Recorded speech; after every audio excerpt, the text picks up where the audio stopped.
ყულევი საქართველო გამოიყენება ნავთობის საზღვაო ტრანსპორტირებისთვის, რომლებიც წარმოებულია რუსეთში, ან ექსპორტირებულია რუსული გემებით, რომლებიც იყენებენ მაღალი რისკის მქონე გადაზიდვის პრაქტიკას. ეს არის ჩანაწერი ევროკავშირის სანქციების მე-20 პაკეტის წინასწარ დოკუმენტში. რადიო თავისუფლების ევროპის ბიუროს რედაქტორი პირველებს უყვება, რომ ევროკომისიას საკმარისი მტკიცებულებები აქვს ყულევის ნავთობ ტერმინალის წინააღმდეგ. ევროკომისიაში მიიჩნევენ, რომ ყულევის პორტი არის ადგილი, სადაც მოქმედებს რუსული ჩრდილოვანი ფლოტი, ანუ გემები, რომლებსაც რუსული ნავთობი მსოფლიოს მასშტაბით უკანონოდ გადააქვთ. აქვთ მტკიცებულებები, რომ ამ პორტში ასეთი გემები მართლაც გამოიყენება. ევროკომისიის წინადადება არის ფაქტობრივად ტრანზაქციების აკრძალვა, რაც ნიშნავს, რომ ევროკავშირის არც ერთ ბანკს არ ექნება უფლება ამ პორტთან რაიმე სახის ფინანსური საქმიანობა აწარმოოს.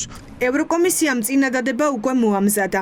სანქციების ახალ პაკეტში უნდა შევიდეს რუსეთის ჩრდილოვანი ფლოტის გემები და პორტები, რომლებიც რუსული ნავთობის გადასატანად გამოიყენება. საქართველოსთან ერთად აქ ინდონეზიის პორტი გვხვდება.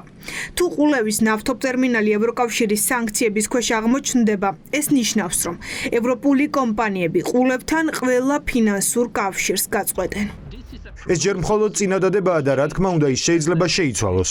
მსგავსი რამ უკვე მოხდა ჩინურ პორტებთან და ჩინურ ბანკებთან მიმართებით.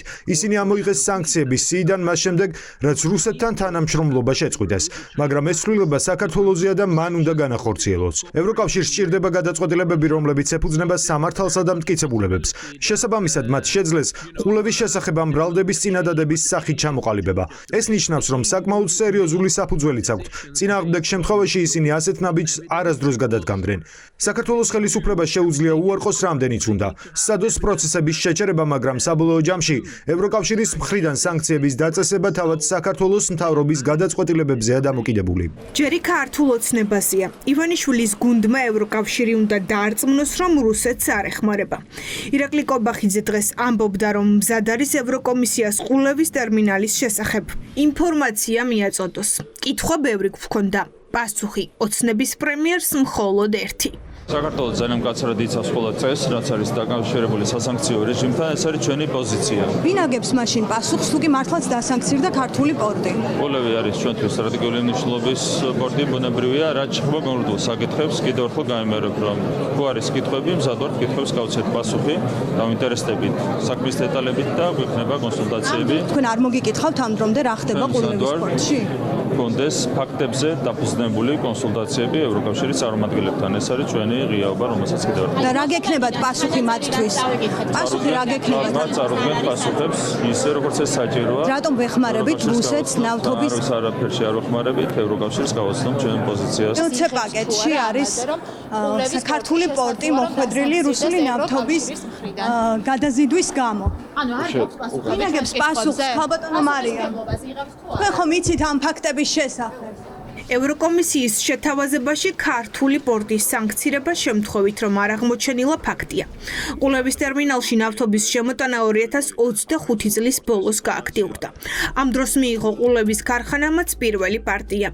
6 ოქტომბერი რუსნეფტის 105,000 ტონა ნავთობი ტანკერმა კაისერმა ჩამოცალა ყულევში. 3 კვირაში ტანკერი დაასანქცირეს.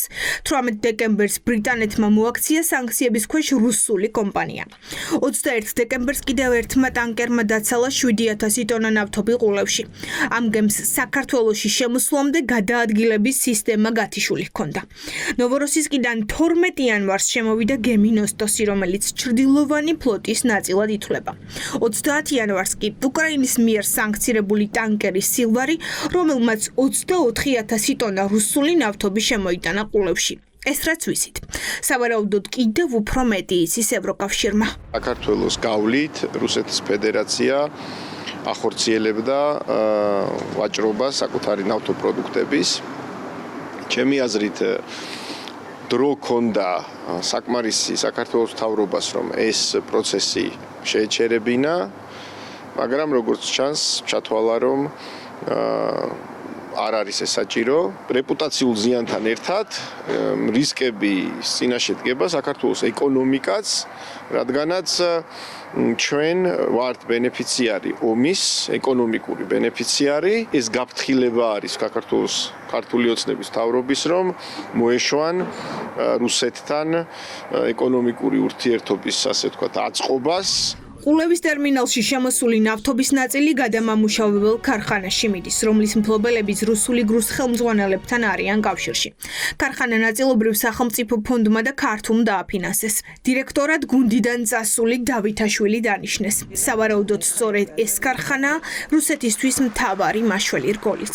პროექტის ბიზნეს გეგმა, ანუ გათვლა როგორც ჩანს არის სწორედ რუსული ნავთობის გადამუშავებაზე და არა ვთქვათ რაიმე სხვა ნავთობზე. სახელმწიფოსაც აქვს ინტერესი, რომ ეს პროექტი ქონდა ინტერესი, რომ ეს პროექტი წარმატებული ყოფილიყო და რაც მთავარია, ერთ-ერთი მთავარი ინვესტორი არის ქართულ ბანკი, ანუ პირდაპირადაც ბიზნე ივანიშვილი. როდესაც ვიღაცა ფიქრობს, რომ ფულს გავაკეთებ, მოდი ამ გვერდის სწავლის სქემებით, ხო, ეს ძალიან დიდი რისკის მატარებელია. ამით ქვეყანას აზიანებენ და რისკს უქმნიან არა მხოლოდ პირადად თვითონ, არამედ ქვეყნის ეკონომიკას. ყულევის პორტი, როგორც ერთ-ერთი გამტარი რუსული ჩრდილოვანი ფლოტის და ნავთობპროდუქტების იქნება დასანქცირებული. ეს ძალიან სერიოზული დარტყმა არის ქვეყნის ეკონომიკისთვის და ძალიან სერიოზული დარტყმარი ქვეყნის იმიჯისთვის. ევროკომისიას უკვე გამზადებული აქვს სია. ახლა ევროკავშირის წევრმა სახელმწიფოებმა უნდა გადაწყვიტონ სანქციების მე-20 პაკეტის და შესაბამისად ყულევის ტერმინალის ბედიც.